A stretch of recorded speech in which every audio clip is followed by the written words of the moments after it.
आज मैं बात करूंगा डू पॉइंट एनालिसिस के बारे में। ये जो है एग्ज़ाम में इस पर कुछ क्वेश्चंस आते हैं हमेशा।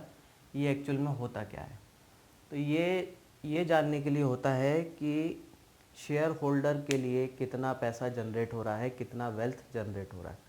तो साधारण सा तरीका होता है कि कितना प्रॉफिट जनरेट हो रहा है वो हम आरओई से निकाल लेते हैं, रिटर्न ऑन इक्विटी, जिसके लिए हम जो भी नेट प्रॉफिट कंपनी ने कमाया है उसको हम शेयर होल्डर के पैसे से डिवाइड कर देते हैं। अगर आपकी इस फॉर्मूले की वैल्यू आ रही है 30%, तो इसका मतलब ये होता है कि 100 रुपये के शेयर होल्डर के पैसे पर कंपनी 30 रुपये कमा के दे रही है, तो हो जाएगा आपका आरओई 30%। अब डू पॉइंट एनालिसिस में हम क्या करते हैं, इसी फॉर्मूले को थोड़ा ब्रेक कर देते हैं। इसको ब्रेक करके हम ऐसा लिख देते हैं। बात वही होती है, सेल्स, ये सेल्स और ये सेल्स कैंसिल हो जाएगा, एसेट और एसेट कैंसिल हो जाएगा, बचेगा आपका वही ऊपर वाला हिस्सा। पर हम इसको ब्रेक क्यों कर रहे हैं?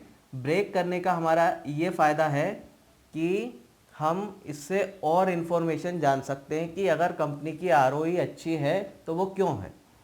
तो नेट प्रॉफिट को जब हम सेल्स से डिवाइड कर देते हैं तो हमें मिल जाता है प्रॉफिटेबिलिटी, यानी कितना मार्जिन्स कंपनी बना रही है। तो ये हो जाता है प्रॉफिटेबिलिटी वाला पार्ट। सेल्स अपॉन एसेट हमें बताता है कि कंपनी अपने एसेट्स का कितना यूज़ कर रही है, कैसा यूज़ कर रही है, कि एसेट का यूज़ करते हुए कंपनी कितनी सेल्स जनरेट कर रही है, ये बता देता है। तो अगर ये रेशियो अच्छा है तो भी आपकी आरओई बढ़ जाएगी। तीसरा पार्ट जो है asset upon share holder equity, ये हमें बताता है कि कितने एसेट हैं शेयर होल्डर के पैसे के बदले में।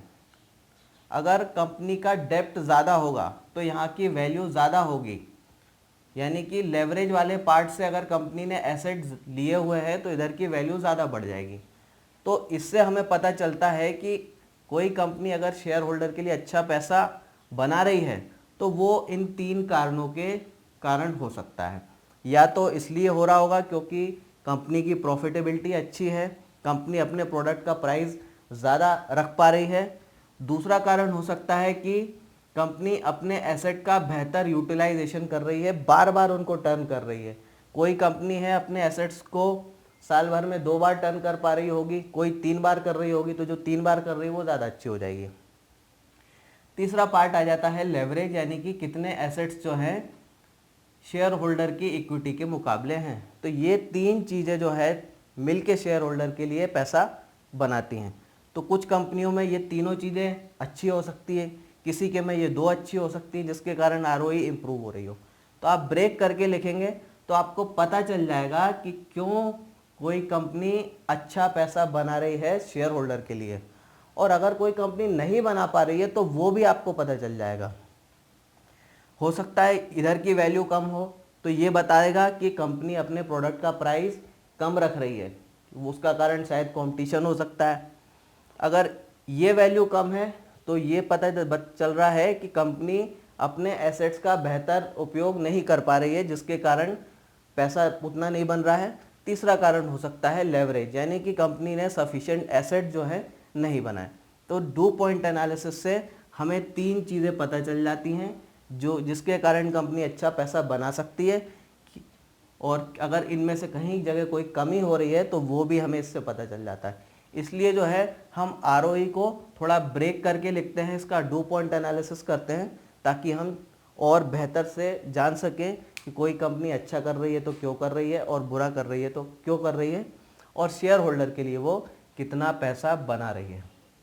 चलिए अब ज़रा डू पॉइंट एनालिसिस के कुछ रियल एग्जांपल देखते हैं। तो ये हमारे पास कंपनी है डाबर इंडिया, इसका 2016 का डेटा मेरे पास है। तो इसकी शेयर होल्डर इक्विटी जो है वो है 4160 करोड़ की। नेट प्रॉफिट जो है कंपनी ने बनाया था 1252 करोड़ का, और कंपनी की सेल्स जो हुई थी वो थी 8454 करोड़ की। कंपनी के पास एसेट्स जो हैं वो हैं 6600 समथिंग, और अगर हम इसकी आरओई निकालें बेसिक फार्मूले से तो नेट प्रॉफिट को हम इक्विटी से डिवाइड कर देंगे तो हमारा फिगर आ जाएगा जो है 30%। अब इसी चीज़ का हम डू पॉइंट एनालिसिस कर सकते हैं इसको ब्रेक करके। तो फॉर्मूले को अगर हम ब्रेक कर दें और फिर इसको कैलकुलेट करें तो हमारे पास भी वही वैल्यू आती है। पर यहाँ पर हमें ज़्यादा इन्फॉर्मेशन मिल जाती है। तो नेट प्रॉफिट को हम जब सेल्स से डिवाइड कर रहे हैं तो हमें प्रॉफिटेबिलिटी पता चल रही है, जो कि कंपनी की आती है 14.8। ये बता रहा है कि कंपनी जो है 100 रुपये की सेल्स पर 14.8 रुपये कमाती है। अगर दूसरे पार्ट पर आए, सेल्स अपॉन एसेट, ये बता रहा है कि कंपनी अपने एसेट्स का कितना बेहतरीन यूज़ कर पा रही है, कितना टर्न कर पा रही है। तो यहाँ पे 1.27 आ रहा है। और कितने एसेट सपोर्ट हैं कंपनी के पास इक्विटी कर, तो कंपनी के पास 1 रुपये की इक्विटी पर 1.6 जो है उतने एसेट है। तो ये तीनों चीज़ों को भी आप आपस में मल्टीप्लाई करेंगे तो वही चीज़ आपको 30% आ जाएगी। तो अब एक कुछ और फिगर्स लेते हैं। तो ROE क्या हो जाता है, 2 पॉइंट एनालिसिस करने पर profitability into asset turnover into leverage. तो ये तीन चीज़ें जो है मिलके कंपनी की ROE को इम्प्रूव कर सकती हैं या ख़राब कर सकती हैं। तो डाबर के केस में ये नंबर जो आता है वो ये था 30% का। अब मैं मैरिको को लेता हूँ, जो कि सफोला जैसे ब्रांड हैं जिसके, इसके अगर नंबर्स को मैं देखूँ तो कंपनी का प्रॉफिटेबिलिटी है 11.8%, जो कि डाबर से थोड़ा कम है। पर कंपनी का एसेट टर्नओवर बहुत ज़्यादा है, डाबर से काफ़ी अच्छा है। और एसेट्स भी इक्विटी के ऊपर ज़्यादा है, 1.7 है।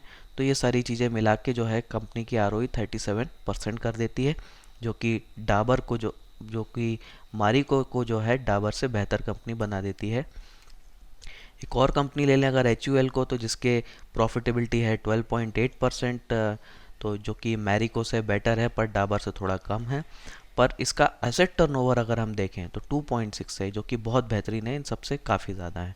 तो HUL जो है फेयर एंड लवली हो और सर्फ एक्सेल हो, इस तरह के ब्रांड हैं जिनकी बहुत ज़्यादा सेल होती है। तो कंपनी लगातार प्रोड्यूस करती है, अपने एसेट्स को टर्न करती जाती है। तो यहाँ बेहतर नंबर है 2.6। और इक्विटी के कंपैरिजन में कंपनी के पास एसेट भी बहुत ज़्यादा है, 3.83। और ये मिलके जो है HUL यानी हिंदुस्तान यूनिलीवर की ROE को बढ़ा देता है 110%। तो आप देखिए किस तरीके से जो है हिंदुस्तान यूनिलीवर अपनी ROE को इम्प्रूव कर रहा है, कौन कौन से फैक्टर इसमें कंट्रीब्यूट कर रहे हैं। तो अब अगर डाबर को या मैरिको को HUL जैसा बनना है तो उसको कहाँ सुधार करना पड़ेगा, ये भी हम समझ सकते हैं। तो डाबर को अगर मैरिको जैसा बनना है तो उसको अपनी एसेट टर्नओवर बढ़ाने पड़ेंगे, उसको अपना जो है एसेट और क्रिएट करने पड़ेंगे। तो ये सारी चीज़ें अगर डाबर करती है, मैरिको करती है, तो ये अपने आप को और इम्प्रूव कर सकते हैं। तो ये फ़ायदा होता है डू पॉइंट एनालिसिस का। आपको पता चलता है कि शेयर होल्डर के पैसे पे कितना वेल्थ क्रिएट हो रहा है और क्या क्या फैक्टर्स हैं उसमें इन्वॉल्व हैं। तो डाबर का हम बात करें तो डाबर अगर शेयर होल्डर के 100 रुपये पे डाबर 30 रुपये जनरेट कर रहा है, मारिको जो है वो 37 रुपये जनरेट कर रहा है, वहीं हिंदुस्तान यूनिलीवर जो है वो शेयर होल्डर के हर 100 रुपये पे 110 रुपये जनरेट कर रहा है। तो ये फ़र्क आ जाता है, ये इन्फॉर्मेशन हमें मिल जाती है डू पॉइंट एनालिसिस करने से, जो कि सिर्फ सेपरेटली निकालने से आपको नहीं मिलती। तो उम्मीद है ये डू पॉइंट एनालिसिस आपको समझ में आया होगा। कोई क्वेश्चन है तो आप कमेंट कर सकते हैं। ये क्वेश्चन काफ़ी आता है एग्ज़ाम में, और अगर एग्ज़ाम में नहीं भी आता है और अगर आप फ्यूचर में शेयर्स में इन्वेस्ट करना चाहते हैं तो ये सारा एनालिसिस आपके बहुत काम का होगा। तो इसको सीखिए, जानिए, आपको फ्यूचर में भी और एग्ज़ाम में भी दोनों में बहुत फ़ायदा होगा। Thank you.